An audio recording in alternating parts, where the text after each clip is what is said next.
लालची भाभी। करिश्मा, रेशमा और मनीषा 3 बहनें हैं।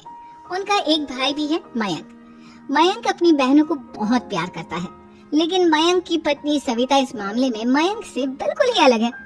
वो अपनी ननदों का जितना बुरा कर सकती है उतना बुरा करती ही रहती है और अपनी ननदों पर हुक्म भी चलाती है।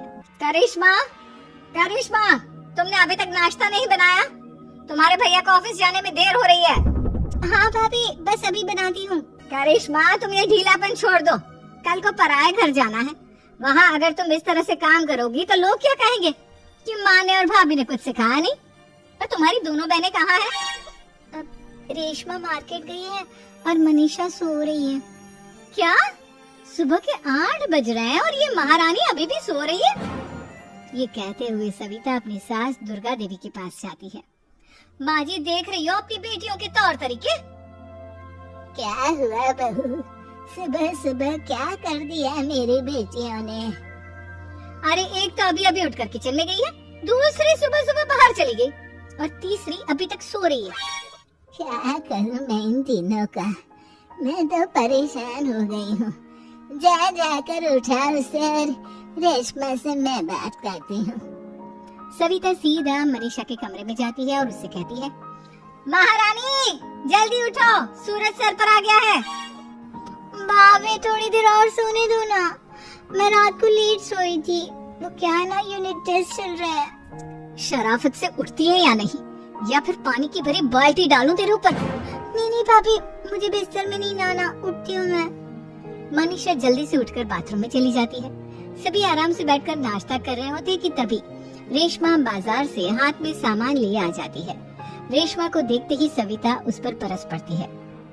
लो, आ गई महारानी। ऐसा भी क्या सामान लाना था जो सुबह आंख मलते ही बाजार की तरफ रवाना हो गई? भाभी, कल आप ही तो चीख रही थी कि घर का सारा सामान मुझे ही लाना पड़ता है, घर में किसी को भी किसी काम से कोई लेना देना नहीं है। अब मैं बाजार जाकर सामान ले आई तो आपको इस बात से भी तकलीफ हो रही है? देख रही हो माँ जी, अपनी बेटी की जुबान कैंची से भी तेज चलती है। और मयंक, आप तो कुछ कहेंगे नहीं अपनी लाडली बहन को। रेशमा, अपनी भाभी से ऐसे बात नहीं करते। चलो माफी मांगो। भैया, मैं क्यों माफी मांगू? आप भाभी से बोलिए ना कि हम पर कम हुक्म चलाया करे। हम इस घर की बेटियां हैं और आपकी पत्नी की ननद है, नौकरानी नहीं। लो कर लो बात। इनकी भलाई के लिए कुछ भी बोलो तो इन्हें बुरा लग जाता है।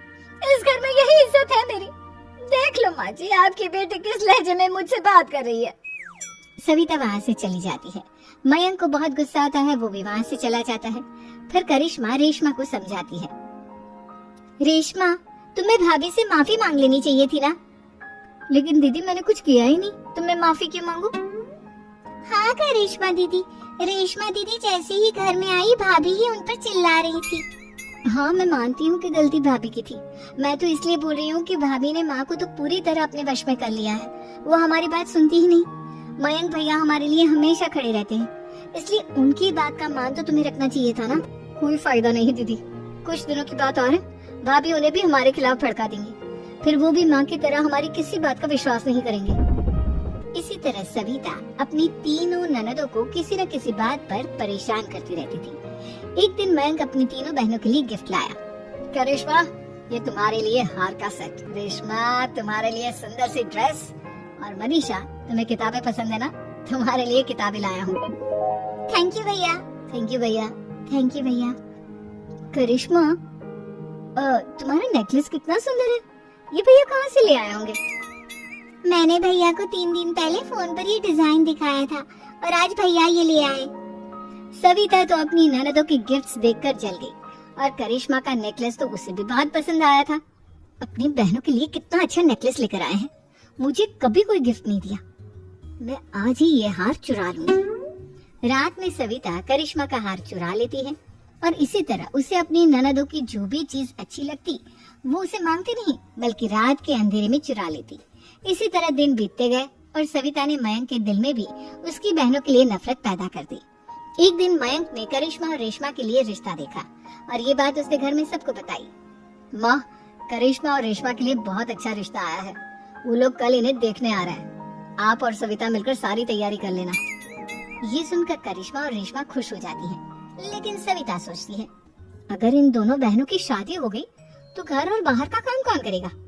मनीषा तो एक नंबर की कामचोर है, उससे तो किसी बात की उम्मीद लगाना ही बेकार है। मुझे इस शादी को रोकना होगा। अगले दिन सभी लड़के वालों के स्वागत की तैयारी करने में लगे होते हैं। तभी मयंक अपनी बहनों से आकर कहता है, तैयार हो गई तुम दोनों? देखो दोनों लड़के बहुत अच्छे हैं, मैं कोई कसर नहीं छोड़ना चाहता, इसलिए तुम उनके सामने अच्छे से बिहेव करना और अपनी भाभी से लड़ने मत लग जाना। करिश्मा, तुम वो नेकलेस पहन लो ना जो मैं तुम्हारे लिए लाया था। भैया मैं बहुत देर से वो नेकलेस ढूंढ रही हूँ, लेकिन मुझे मिल ही नहीं रहा। क्या तुमने नेकलेस खो दिया? तुम्हें पता भी है वो कितना महंगा था? तुम कोई काम ढंग से नहीं कर सकती। मयंक गुस्से में वहाँ से चला जाता है।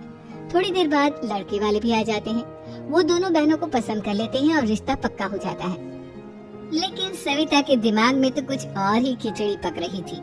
वो पंडित जी के पास करिश्मा की कुंडली लेकर जाती है और उन्हें पैसे देकर करिश्मा की कुंडली बदलवा देती है। जब लड़के वालों के पास करिश्मा की कुंडली जाती है तो वो दुर्गा को फोन करते हैं। बहन जी, हमने करिश्मा की कुंडली अपने पंडित जी को दिखाई थी। आपकी बेटी की कुंडली नहीं बल्कि दोषों का पिटारा है। देखिए, मैं और मेरे पति इन सब बातों में बहुत विश्वास करते हैं, इसलिए हम आपकी बेटी से अपने बेटे की शादी नहीं करा सकते। इस तरह करिश्मा का रिश्ता टूट जाता है और सभी घर वालों को बहुत दुख होता है। अब कविता सोचती है, चलो करिश्मा का तो रिश्ता टूट गया, अब रेशमा का भी रिश्ता तोड़ना है। क्या करूं? अब सविता आवाज बदलकर किसी अननोन नंबर से रेशमा के होने वाले ससुराल में फोन करती है। हेलो, मैं कौन हूँ कौन नहीं ये आपके लिए जानना जरूरी नहीं, बस इतना सुन लो कि रेशमा का 2 साल से किसी के साथ अफेयर चल रहा है। बस रेशमा का रिश्ता तोड़वाने के लिए सविता का इतना कहना काफी था। अब रेशमा का भी रिश्ता टूट गया। मयंक और दुर्गा देवी ने रेशमा को खूब खरी खोटी सुनाई और उससे बार बार उस लड़के के बारे में पूछने लगे।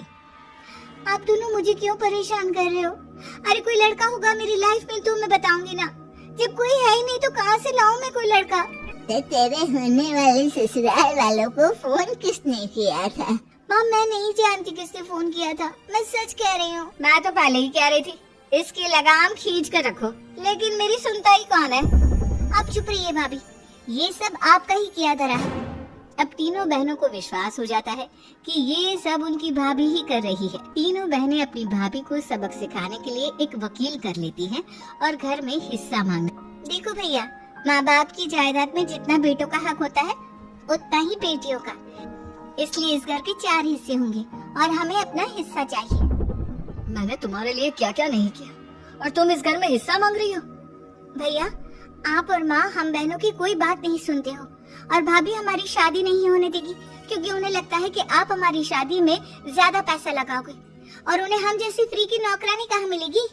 तो हम भाभी के साथ तो रह नहीं सकते, हम बहनों को अपना हिस्सा चाहिए। अरे तुम्हें शर्म आनी चाहिए अपनी भाभी पर ऐसा इल्जाम लगाते हुए, वो तुम्हारे बारे में कितना सोचती है। हाँ माँ, भाभी हमारे बारे में बहुत सोचती है, दिन रात बस यही सोचती रहती है कि किस तरह से अपनी तीनों ननदों को परेशान करूं और कभी मुझे पढ़ने भी नहीं देती। दोनों बहनों का रिश्ता भी तो इन्होंने ही तोड़वाया है और रात में हमारे कमरे में आकर हमारी चीजें भी चुराती हैं। इसी तरह सविता की तीनों ननदें अपनी बात पर अड़ी रही। अब कोर्ट में तारीख भी शुरू हो गई। जब सविता को लगा कि उसकी तीनों ननद इतनी आसानी से नहीं मानने वाली, तो उसने अपने पति और सास को सारी सच्चाई बता दी और अपनी तीनों ननद से माफी मांगी। मयंक और दुर्गा को भी अपनी गलती का एहसास हो गया। अब सविता खुद करिश्मा और रेशमा के लिए अच्छा रिश्ता ढूंढती है और उनकी शादी करवाती है।